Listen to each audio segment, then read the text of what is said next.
Now, what next for Mike Sonko? Because from all indications, the system has finally managed to remove him out of Nairobi politics, even if it's for the time being. But what next for him? Because the new Director General, who was appointed by President Uhuru Kenyatta to take charge of Nairobi Metropolitan Services, Major General Mohamed Badi, is already up and running. He's cleaning the city already. And he has deployed the services of NYS to help clean the estates.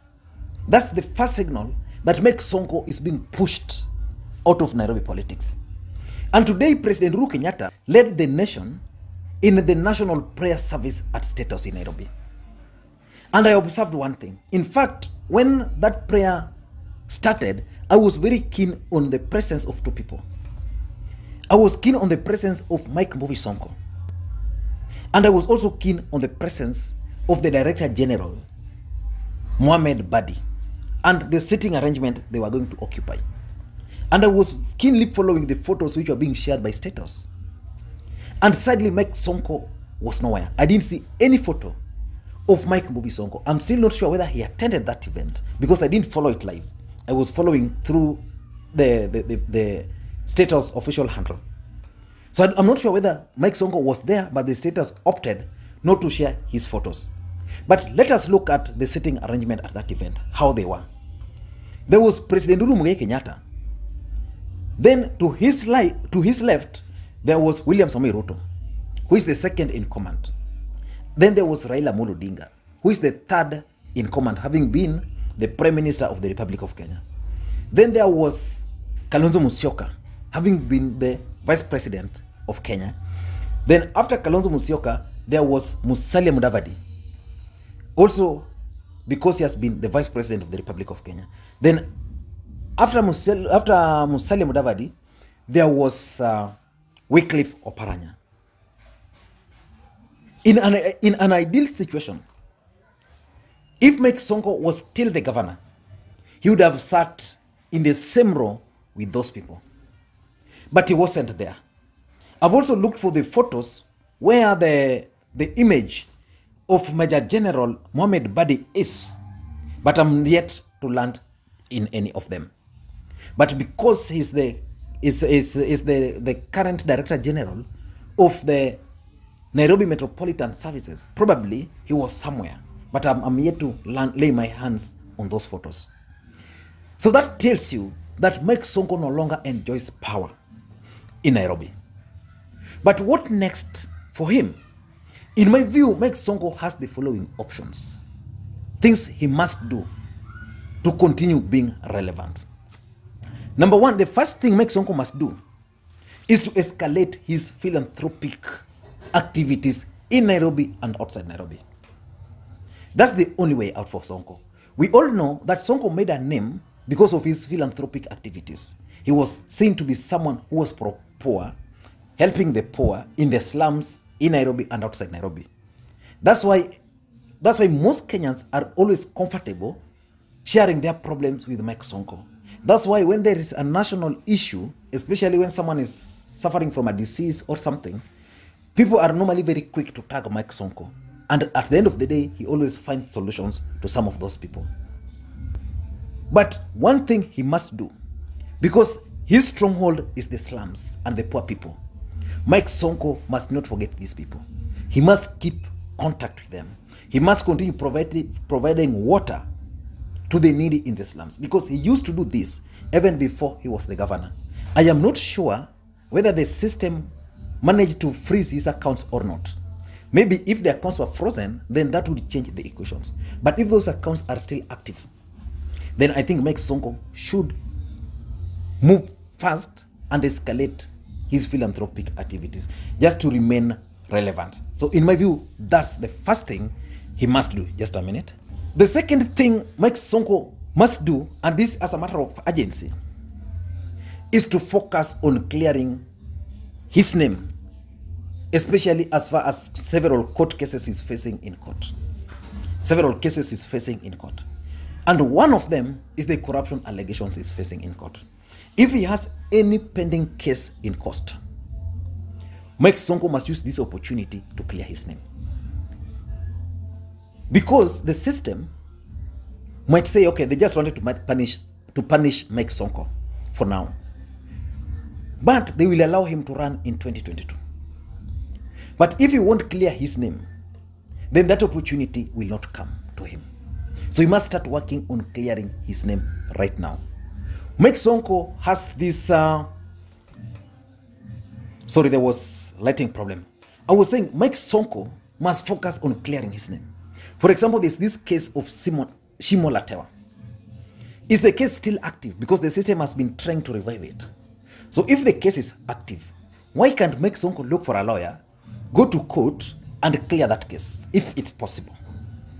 He can use this opportunity. He can just do it silently without even media knowing. So in my view, Mike Sonko should take time, spare enough time, and clear his name of all these cases. Because I'm sure the reason some of these cases are being activated is for the purposes of 2022. You can't stop Mike Sonko from running for any seat because of what is the challenge he faced. Because he can go to court and the court will declare him fit. But if some of these cases are still pending, then it means one of the bodies, either IBC, the EACC, the people issuing people with certificate of good conduct, might decide not to issue him with certificate of good conduct, with the clearance, if some of these cases are still active. Because we all know that in the last election, Mike Sonko was a project of the system, but he failed to realize that he was a project of the system. Otherwise, Mike Sonko would have had a big problem being cleared to run for that particular seat. So he must use this opportunity to clear his name. Number 3, which I think is also very important, is that Mike Sonko must start rebranding his image. He must rebrand. When Mike Sonko was elected as the governor of Nairobi, he failed to understand one thing, that he was elected to be the governor of the biggest county in this country, as far as numbers are concerned. Mike Sonko also failed to understand that he was elected as the governor for the capital city of the Republic of Kenya. He failed to understand those things. So Mike Sonko would go to Dubai and go for a shopping spree, which is not a problem. But he would go live, splashing millions on watches, on earrings, on necklaces, name it. He would go live on them. That was his private life. But again, the image was not coming clearly because Kenyans, especially the Nairobians, were still having issues which they needed to be addressed by the governor. But the governor was just outside there. Sonko would go to a place like, let's say, like France, and would just dance in the streets of Nairobi. He would just dance, party after party after party after party. I mean, that was not the kind of image you would have expected of the governor of the capital city of Nairobi. The image which Mike Sonko ought to have portrayed outside there was an image which represents the city of Nairobi. For example, Sonko would have gone to Dubai, then went round, met with business people, went round their industries, went to France, met ministers and such kind of people.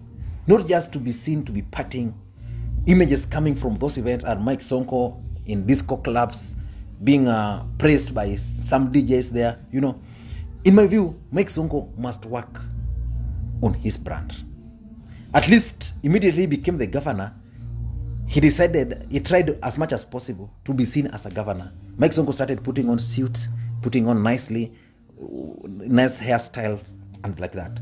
But along the way, I think he failed to continue with that branding. So he must allow a team to manage his brand, in my view, moving forward.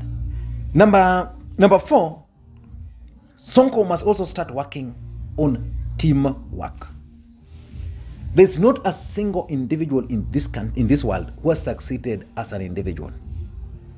You can only succeed as a team. You can only succeed as a team. The image which was coming out of Nairobi County was that of a man who cannot work with any other person. When the system wanted Mike Sonko to become the governor, they had an idea that Mike Sonko was going to be the political face and that they were going to have someone who was going to run the affairs of the county. And that's why they brought in one of the best technocrats in this country, Polycarp Igathe, to deputize Mike Sonko. But it didn't take long before Mike Sonko disagreed with this guy. And this guy had to resign, which is okay and normal. But after this guy resigned, Mike Sonko refused to appoint a deputy governor until the time he was kicked out. Up to today, over 1 year, no deputy governor. Then his cabinet, the people he just chose himself, half of them were out of office. Some resigned. Even those who were there could not even work. So Mike Sonko was keeping tab on every other issue in Nairobi. For him to succeed in future, Mike Sonko must learn that teamwork is the key to success. He must be told that for him, he needed a team. So that if Nairobi was failing, then he would point out the failure to the team and the team would own it up. If there was success, that success was going to be carried by the team. But he wanted to do everything as Mike Sonko. And in my view, that led to a lot of problems. So in the next few months or years, before elections, Sonko must be trained on how to work as a team. And lastly, probably you'll have other things he can do. Lastly, in my view, Mike Sonko must find time and build peace and make peace with his colleagues. It reached a point where nobody would have dared call Mike Sonko because they knew calling Mike Sonko would lead to phone recording. Then those phone recording were going to be leaked out instantly. So people started fearing Mike Sonko. And even people who are close to Mike Sonko, like Passaris, had very rough time with Mike Sonko. In most cases, they had to endure a lot of embarrassment in the name of Mike Sonko. You can name so many people who are very close with Mike Sonko. People like Johnson Sakaja had to part ways with Mike Sonko because this was a team. Rachel Shebes, some of these people. You go to Nairobi, where even the majority leader, who was his personal friend, by the time he was being kicked out, was one of his biggest enemy. So I think Mike Sonko must retrace his route and figure out where he messed a bit. Because he was focusing on the Wanjiku without knowing that Wanjikus in this country have very little say in political power. They don't determine who leads them. The system determines who leads the Wanjiku. So he was assuming I have the Wanjikos, so there's no need. If Passaris wants, we can work together. If he doesn't want, yeah. Because I remember at some point, almost all the MPs from Nairobi called for a press conference. And they were like, they can't work with Mike Sonko. The next day, Mike Sonko was on them. Oh, corruption allegations here. Oh, this scandal. Oh, how watu walikuwa wanataka pesa, nini. I think he must make peace with some of these people, both political class and those outside there. Then, after that, he cannot set himself ready for 2022. But some of these strategies needs wisdom. So probably he must seek for wisdom from whichever angle, even if it means seeking it from God. Then Mike Sonko must get wisdom so that he can do some of these things underground without making a lot of noise. Because look at it. Sonko's wall was about Matusi. You just respond to Sonko in a polite way just to challenge him, he would tusi you. All that is now gone. So the only way for him, the only way for Mike Sonko is to do some of these 5 things and just go underground, keep the peace, escalate his philanthropic activities. Mike Sonko should focus on clearing all those cases in court. He must rebrand his image, which I think should be number 1. Then he must learn how to work with a team. Sonko must create peace with his friends, people who used to be his friends. I don't know what you think, but for me, that's my take. And if you're bumping on this video for the first time, I want to just take a second or 2 and hit the subscribe button so that next time you produce a video like this one, you get notified. And to the subscribers, I want to continue thanking you guys for your continued support. Because without your support, this channel will not be where it is. And just the only request I keep on making on this platform is that you help me create interactions. You can only do that by either clicking subscribe button, or sorry, you can only help me create interactions by giving the video thumbs up if you like it, or thumbs down, because if that also helps me understand the kind of content you want. But the best one is just to drop your comments so that I can always respond to each and of all those comments. Then we can learn from there so that I can create more engaging videos. Thank you guys, and please may you have a good day. You know, with this coronavirus, we must stay safe. Wash your hands, sanitize your hands. You know, the businessmen and women in these countries are taking advantage. So if you don't have sanitizers, please don't get worried. Just use the normal soap. Just wash your hands clean. Avoid greeting people. You can wave at them, you can do any other thing, but avoid handshake. Avoid being in close contacts with people you don't know. Just keep your distance. When you wanna kunywa, who like sitting in groups, you can keep your social distance. If someone is here, mwingine akae huko, muweke table katikati huko. So mnaongea na sauti, mwingine ako huko, mwingine huko. But you just need to protect yourself. Because if you protect yourself, then again, you protect your community, you protect your friends, you protect your families. That's the only way out of this. But we are going to defeat it in the next few days. Thank you guys, and please may you have a good day.